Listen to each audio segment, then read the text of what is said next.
Hello everyone.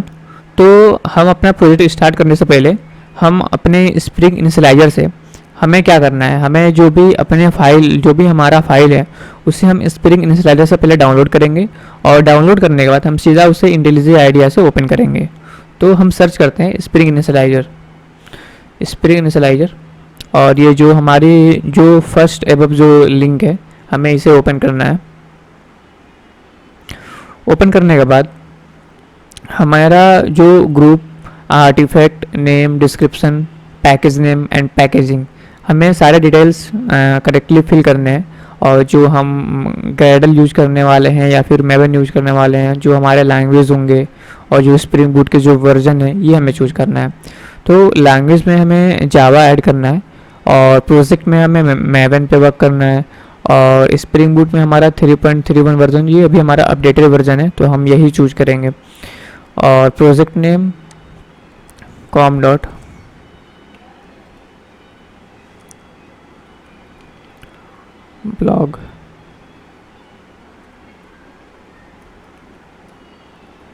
Blog application artifact name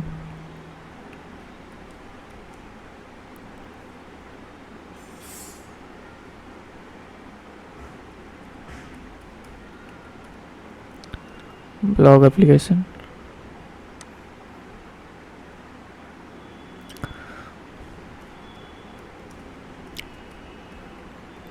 project is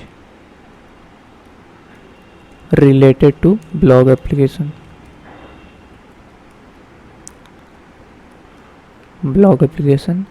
and हमारा जो package name होगा ये भी हमारा ब्लॉग एप्लीकेशन ही होगा। तो हमने ग्रुप में ब्लॉग एप्लीकेशन रख दिया, artifact name blog application add कर दिया, नेम में हमारा ब्लॉग एप्लीकेशन एंड डिस्क्रिप्शन में हमारा this project is related to blog application and package name हमारा com dot blog application. Package में हमें जार चूज करना है और जावा में हमने 17 वर्जन चूज किया। इसके बाद हमारा जो मेन काम अभी बच रहा है वो है हमारे डिपेंडेंसीज, यानी कि हमें कौन कौन सी डिपेंडेंसीज की ज़रूरत पड़ेगी वो हम ऐड करेंगे। तो फ़िलहाल हमें 4 डिपेंडेंसीज ज़रूरत है जो कि हम अभी करेंटली ऐड करेंगे और इन फ्यूचर हमें वैलिडेटिंग के लिए, मैपिंग के लिए और भी बहुत सारी चीज़ों के लिए हमें डिपेंडेंसीज की ज़रूरत पड़ेगी। तो जब हमें नीड पड़ेगी तब हम मैनुअली ऐड करेंगे। फ़िलहाल हम ऐड कर लेते हैं लॉम्बोक, हमें लॉम्बोक की ज़रूरत पड़ने वाली है। And second thing is spring data JP है एंड एक हमें MySQL का ड्राइवर चाहिए, MySQL ड्राइवर एंड हमें इंड में एक और चाहिए स्प्रिंग वेब। तो हमारा ये 1 2 3 4, तो हमारा 4 डिपेंडेंसीज हमने ऐड कर लिए हैं और 4 के बाद हम इसको क्या करते हैं, इसे हम जनरेट करते हैं। जनरेट के लिए हमें यहाँ पे क्लिक करना है और ये हमारा डाउनलोड हो चुका है। मैं आपको दिखा देता हूँ, हम डाउनलोड में जाएंगे, ये रहा हमारा ब्लॉग एप्लीकेशन .zip। तो इसको हम क्या करते हैं, अपने फाइल में ओपन करते हैं। ये रहा हमारा डाउनलोड फाइल और ये रहा हमारा ब्लॉग एप्लीकेशन। तो ब्लॉग एप्लीकेशन ये जिप फाइल में है, इसे हम पहले एक्सट्रैक्ट करेंगे। तो ये रहा हमारा एक्सट्रैक्ट ऑल फाइल एंड अब जो जिप फाइल है ये हमारा कोई यूज़ नहीं है, इसे हम डिलीट कर देते हैं, कंट्रोल जी, और इसको हम लाते हैं अपने स्क्रीन पे।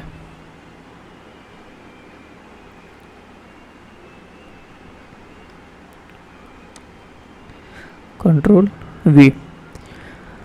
अब हमें करना क्या है, अब हमें जैसे कि ये हमारा प्रोजेक्ट है जो मैंने कर रखा है, हमें यहाँ पे आप देख रहे हैं, यहाँ पे फाइल में जाना है और फाइल में जाने के बाद हमें ओपन पे क्लिक करना है और ओपन पे क्लिक करने के बाद हमने डेस्कटॉप पे ऐड किया था उसे, तो हम डेस्कटॉप चूज करते हैं और डेस्कटॉप में हमने फाइल का क्या नाम रखा था, ब्लॉग ऐप एप्लीकेशन। ये रहा हमारा ब्लॉग एप्लीकेशन। ब्लॉग एप्लीकेशन में हमें अंदर एक और फाइल रहता है ब्लॉग एप्लीकेशन, और इसके अंदर सोर्स जो हमारी फाइल की जो डायरेक्टरी होती है हमें इसको ओपन करना है। यानी कि हमें इस पर नहीं क्लिक करना है, हमें सेकंड वाले पे क्लिक करना है जिसके अंदर सोर्स डायरेक्टरी है। यानी कि सोर्स का जो पेरेंट डायरेक्टरी है, ये सोर्स है हमारा, इस सोर्स की जो पेरेंट डायरेक्टरी है ब्लॉग एप्लीकेशन, हमें इसे ओपन करना है। तो हम इसे ओपन करते हैं, प्रोजेक्ट को ट्रस्ट करते हैं और इसको ओपन करते हैं न्यू विंडो में। ये हमारा प्रोजेक्ट स्टार्ट हो रहा है। जो भी हमें लोड करने के लिए बोला हम इसको अलाउ कर देंगे ताकि ये हमारा जो भी कॉन्फ़िगरेशन है ये अच्छे से कर दे। हमें सब में ऐसे करते जाना है। ये थोड़ा सा टाइम लगेगा, ये पूरा जो भी हमने डिपेंडेंसी जो ऐड किए थे वो सारे ये डाउनलोड कर रहा है, तो इसमें डाउनलोड होने में टाइम लगती है। जब ये एक बार डाउनलोड हो जाए तभी हमें प्रोजेक्ट में कुछ भी ओपन करना है। उससे पहले अगर हम कुछ भी ओपन करते हैं तो थोड़ा सा भी अगर हमें डाउनलोड में कुछ भी एरर आता है तो हमारा प्रोग्राम रन नहीं होगा। तो जब तक ये कंप्लीट डाउनलोड नहीं हो जाता है तब तक हमें उसे छूना नहीं है। अब डाउनलोड होने के बाद मैं एक बार आपको चेक करा देता हूँ। pop.xml में हमारा जो भी वर्ज़न था 3.31, जो हमारा स्प्रिंग बूट का जो वर्जन है वो है। एंड आफ्टर डैट ये हमारा जो जावा का जो हमने वर्जन सेलेक्ट किया था वो हमारा 17, और हमने डेटा JPA ऐड किया था, वो हमारा ये डिपेंडेंसीज है जो हमने ऐड किया था। और स्टार्टर वेब का भी है, और ये जो MySQL कनेक्टर जो था ये है, ये हमारा लॉम्बोक है, और ये हमारा स्टार्टर टेस्ट है, और बाकी जो नीचे प्लगइन लॉम्बोक है ये सब चीज़ें हैं। तो हमें अपना प्रोजेक्ट स्टार्ट कहाँ से करना है, ये हमारा सोर्स फाइल है। सोर्स फाइल में मेन के अंदर जाना है, मेन के अंदर जावा, जो हमारा ये ब्लॉग एप्लीकेशन है ये हमारा मेन, ये है हमारा मेन क्लास।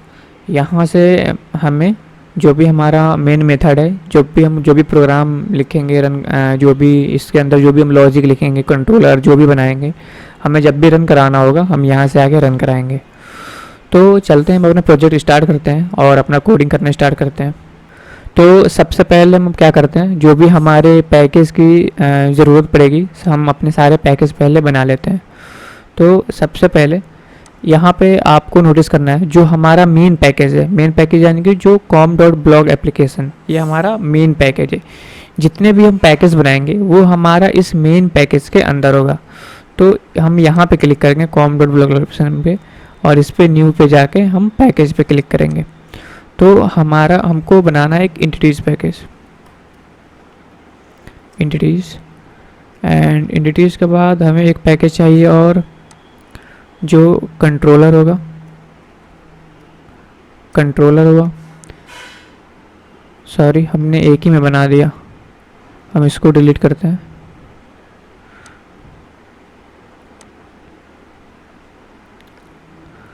ये रहा हमारा पैकेज,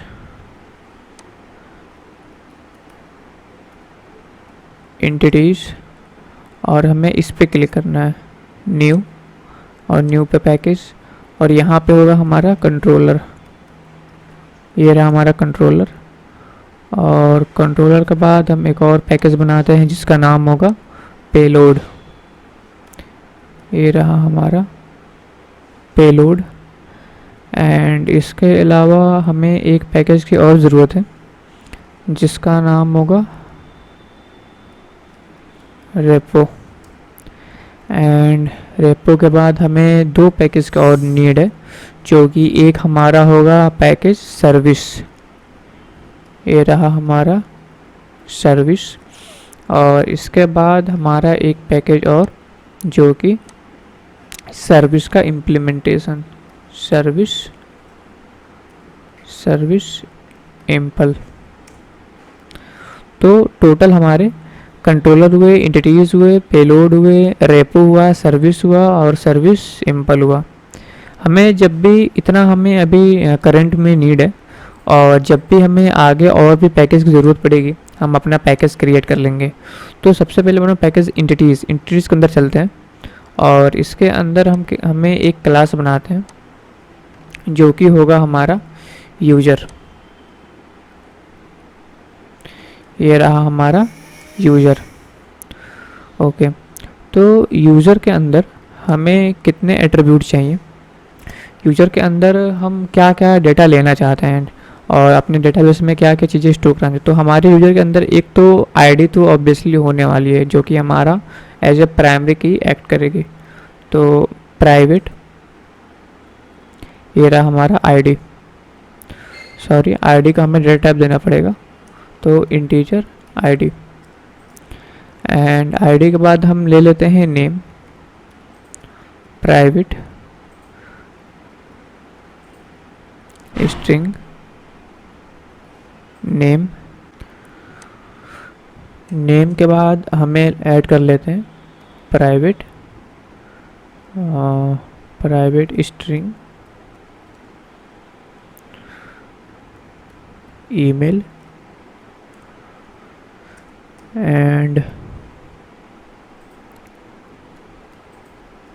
प्राइवेट स्ट्रिंग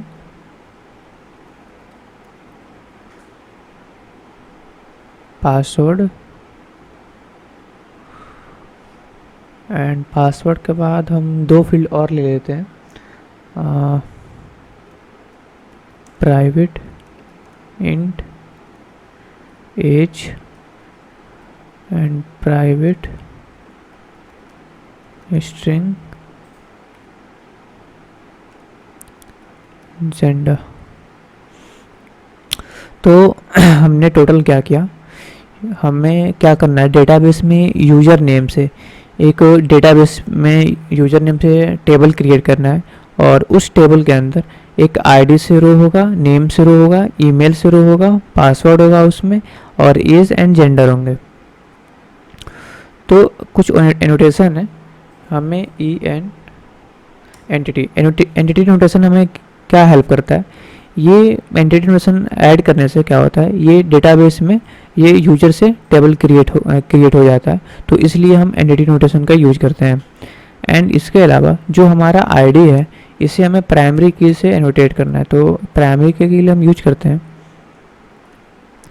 आईडी, जो कि हम इसको, तो इसके बाद आईडी के बाद हम इसको एक और करेंगे @ generated value strategy generated identity. तो हमने जो ये generated value strategy equal to generation type identity जो हमने ऐड किया नोटेशन, इसके हेल्प से क्या होगा, हमें आईडी की जो वैल्यू होगी वो हमें खुद से ऐड करने की ज़रूरत नहीं है। जब भी हम डेटाबेस में जब भी हम टेबल क्रिएट करेंगे पोस्टमैन के थ्रू, जब भी या फिर क्लाइंट जो भी हमारा क्लाइंट होगा वो जब भी यूज़र क्रिएट करेगा यानी कि साइन अप करेगा, name, email, password, age, gender, जब सारी चीज़ें जब वो फिलअप करेगा तो आईडी ऑटोमेटिकली हमारा खुद से फिलअप हो जाए। इसलिए हमने ये जनरेटेड वैल्यू आइडेंटिटी लिखा है ताकि 1 2 3 एक आइडेंटिटी लीनियर वाइज ये ऐड होते जाए। इसके बाद हमें सबको कॉलम एनोटेशन यूज करना है ताकि हमारे डेटाबेस में ये कॉलम की तरह एक्ट करे, तो इसको हम कॉलम से यूज करेंगे। इसके अलावा जो हमारा ये स्ट्रिंग नेम है हम इसी को कॉपी कर लेते हैं और सब में पेस्ट कर देते हैं, Ctrl+C copy and Ctrl+V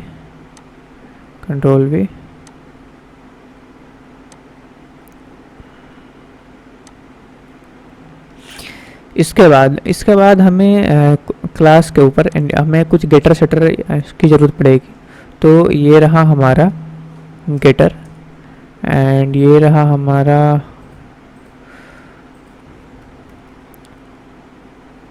shutter and इसके बाद हम यूज करेंगे ऑल ऑफ कंस्ट्रक्टर एंड इसके बाद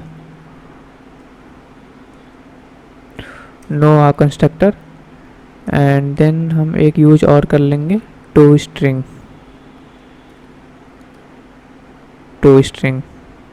ठीक है।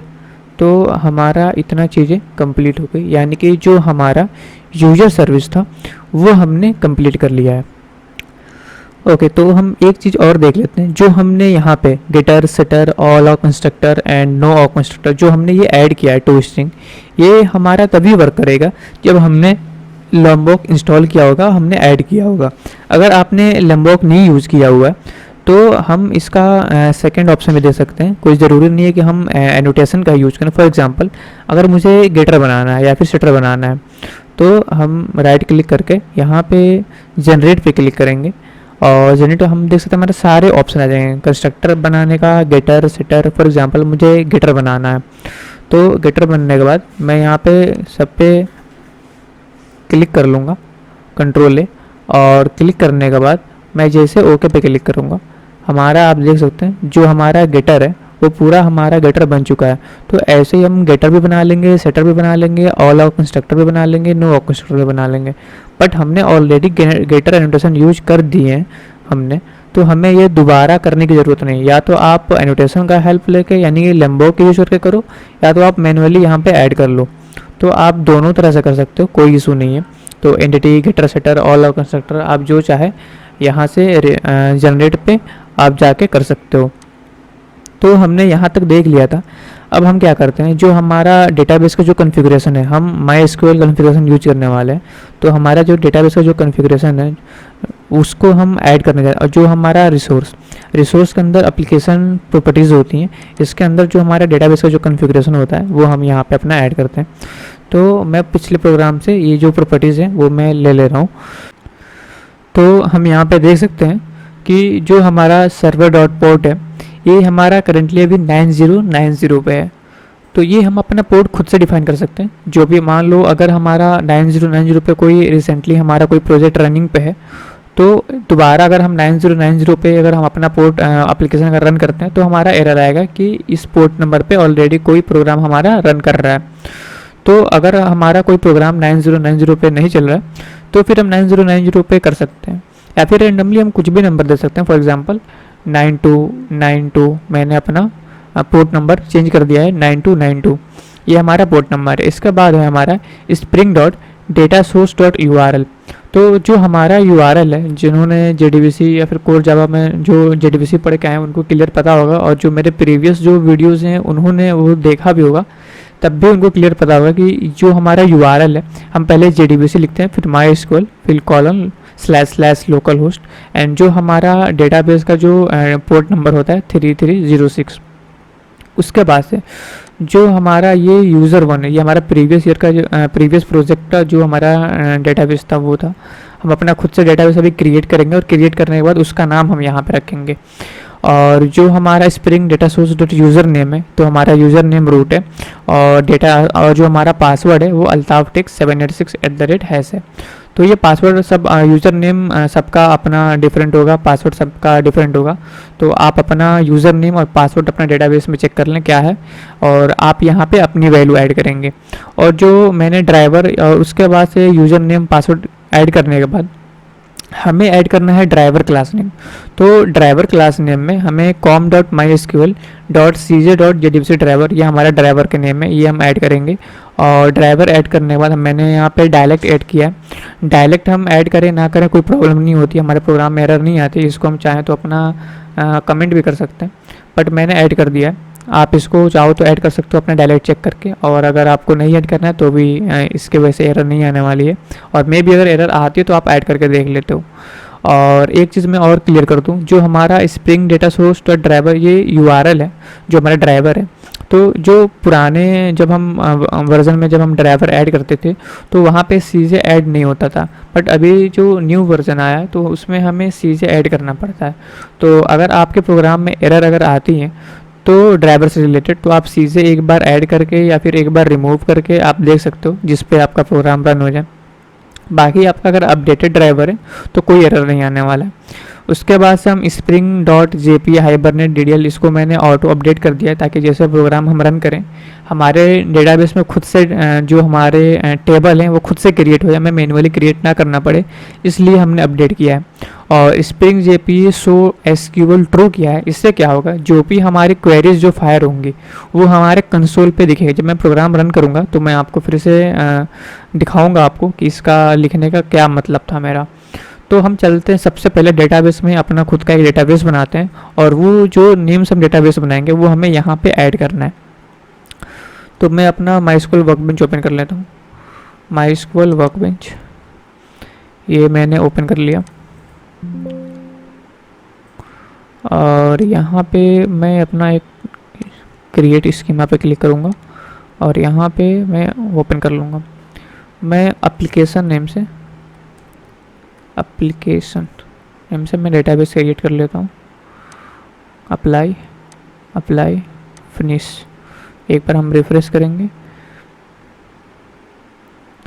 ये रहा हमारा एप्लीकेशन। ये हम देख सकते हैं ये हमारा है एप्लीकेशन, यानी कि एप्लीकेशन नेम से हमारा डेटाबेस हमारा क्रिएट हो चुका है। अब जो हम प्रोग्राम रन करेंगे तो जो हमारे टेबल जो क्रिएट होंगे वो इस टेबल के अंदर सारे हमारे टेबल आएंगे। तो आते हैं और हम प्रोग्राम को एक बार रन करके देखते हैं।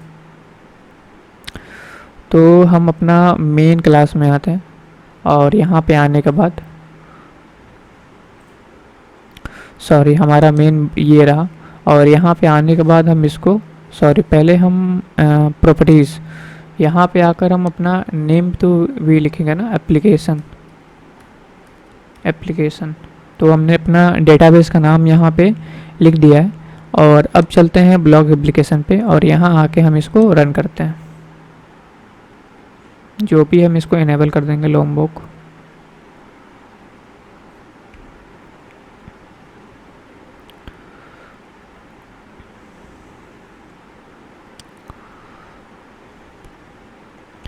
हमारा प्रोग्राम स्टार्ट हो गया है और जब ये कम्प्लीटली स्टार्ट हो जाएगा तो हमारा पोर्ट नंबर दिखेगा नीचे, तो हम समझ सकते हैं हमारा प्रोग्राम स्टार्ट हो गया है। तो हम यहाँ पे देख सकते हैं जो हमारा Tomcat start on port number 9292 पे हमारा स्टार्ट हो गया है। और यहाँ पे आप देख सकते हो यहाँ पे एक क्वेरी चली है, hibernate create table user ID. ये क्वेरी हमने कंसोल पे स्क्रीन कराना है, मतलब शो कराने के लिए हमने, इसीलिए हमने यहाँ पे एप्लीकेशन डॉट प्रॉपर्टीज़ में यहाँ पे हमने ट्रू किया था। तो अब हम चलते हैं अपना डेटाबेस चेक करते हैं और देखते हैं कि हमारे डेटाबेस में यूज़र नाम से टेबल बना है कि नहीं। यूज़र नाम से टेबल बनना चाहिए, उस टेबल के अंदर आईडी, नेम, ईमेल ये सारे हमारे कॉलम होने चाहिए। तो चलते हैं अपना डेटाबेस ओपन करते हैं और एक बार रिफ्रेश करते हैं और टेबल के अंदर आते हैं। हम देख सकते हैं यूज़र नाम से हमारे डेटाबेस में जो हमारा टेबल है वो टेबल क्रिएट हो चुका है। अभी इसके अंदर हम ओपन करेंगे। ओपन करने के बाद हम देख सकते हैं हमारा आईडी कॉलम आ गया, एज कॉलम आ गया, ईमेल आ गया, जेंडर आ गया, नेम आ गया एंड पासवर्ड आ गया। तो हम देख सकते हैं स्प्रिंग बूट की हेल्प से कितना इजीली हम अपना डेटाबेस में जो अपना टेबल है वो टेबल क्रिएट कर सकते हैं। हमने सिंपल सा एनोटेशन यूज़ किया था, पासवर्ड नेम के ऊपर एक कॉलम यूज़ किया था और जो हमारा यूज़र था, यूज़र के ऊपर हमने एंटिटी यूज़ किया था। और बाकी जब हमने अपना प्रोग्राम रन किया डेटाबेस कन्फिगरेशन करने के बाद प्रॉपर्टीज़ फाइल में, हमारा ये जो डेटाबेस है वो कम्प्लीटली क्रिएट हो चुका है। हमारा टेबल वगैरह सब कुछ बिल्कुल रेडी है।